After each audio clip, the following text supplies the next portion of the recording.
មែនតើទៅប៉ះសិនបើអ្នកដែលគាត់ទទួលបានការអប់រំបាទហើយការអប់រំនឹងត្រឹមត្រូវទៀតណាវាជាអត្តពលច្រើនមែន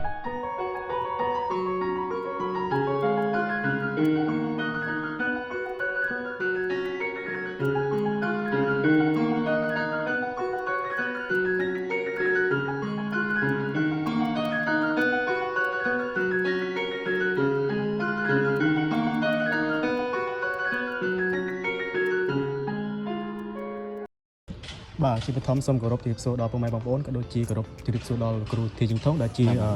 គ្រូនិស្សិតបញ្ញាបុកមួយនៅសាលា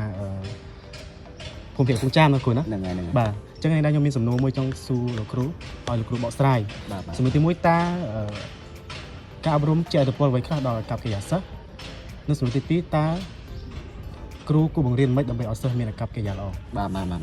ចឹងអរគុណច្រើនមែនទែនលោកគ្រូនូម៉ាសៅដែលបានចោទឡើងជាសំណួរថាតើការអប់រំនឹងវាជាឥទ្ធិពលបែបណាខ្លះទៅលើអាកប្បកិរិយាសិស្សបាទអញ្ចឹងនិយាយរឿងការអប់រំនេះគឺមានបញ្ហាច្រើននៅក្នុងសង្គមរបស់យើងមើលឃើញកំណើននៃក្មេងទំនើងមានច្រើនអញ្ចឹងបានបញ្ហានេះវាជាប្រយោជន៍សម្រាប់ការយល់ដឹងរបស់យើងទាំងអស់គ្នាមែនតើទៅប៉ះសិនបើអ្នកដែលគាត់ទទួលបានការអប់រំបាទហើយការអប់រំនឹងត្រឹមត្រូវទៀតណាវាជាអត្តពលច្រើនមែនតើទី1គាត់ដឹងថាពីរបៀបដែលគាត់គួរធ្វើហើយនឹងអ្វីដែលគាត់មិនគួរធ្វើអញ្ចឹងការស្គាល់អំពីភាពត្រឹមត្រូវនៃអាកប្បកិរិយាការយល់ដឹងពីទង្វើប្រកបដោយសីលធម៌ជាពិសេសយើងបរិញ្ញាសិស្សគឺដឹងហើយមិនអញ្ចឹងតើតោងជាមួយនឹងមេរៀនសិក្សាសង្គមគឺមានការបញ្ចូលច្រើនមែនតើតោងជាមួយនឹងភាពស្មោះត្រង់បាទតើតោងជាមួយនឹងអេរិយាប័ត្ររបស់សិស្សគួរធ្វើគ្រូគួរធ្វើអញ្ចឹងបើនិយាយនឹងការអប់រំនេះវាជាឥទ្ធិពលច្រើនមែនតើសម្រាប់មនុស្សហើយជាពិសេសបើសិនជាយើងសិក្សាដល់ថ្នាក់ខ្ពស់ទៀតណាគឺកាន់តែយល់ដឹងបានស៊ីជម្រៅបាទអញ្ចឹងដូចជាយើងមករៀននៅគរុកុសលអញ្ចឹងយើងយល់ដឹងច្រើនណាស់តទៅជាមួយនឹងអាកប្បកិរិយារបស់មនុស្សវ័យក្មេងយើងគួរធ្វើម៉េចមនុស្សវ័យកដាលយើងគួរធ្វើម៉េចហើយមនុស្សវ័យចាស់ហ្នឹងយើងគួរធ្វើម៉េចអញ្ចឹងការវិវត្តចេញពីមួយវ័យចូលមួយវ័យពីមួយវ័យចូលមួយវ័យគឺឈានដល់ការចេះទៅរកឥទ្ធិពលនៃបុគ្គលិករបស់គាត់អញ្ចឹងហ្នឹងគ្រូបាទអញ្ចឹងការអប់រំវាពិតជាសំខាន់មែនទែនសម្រាប់ការជះឥទ្ធិពលទៅលើអាកប្បកិរិយារបស់មនុស្សកាលណាបើសិនបើការអប់រំនឹងត្រឹមត្រូវការអប់រំនឹងល្អវាធ្វើឲ្យបុគ្គលិកលក្ខណៈរបស់មនុស្សល្អទៅតាមនឹងដែរបាទ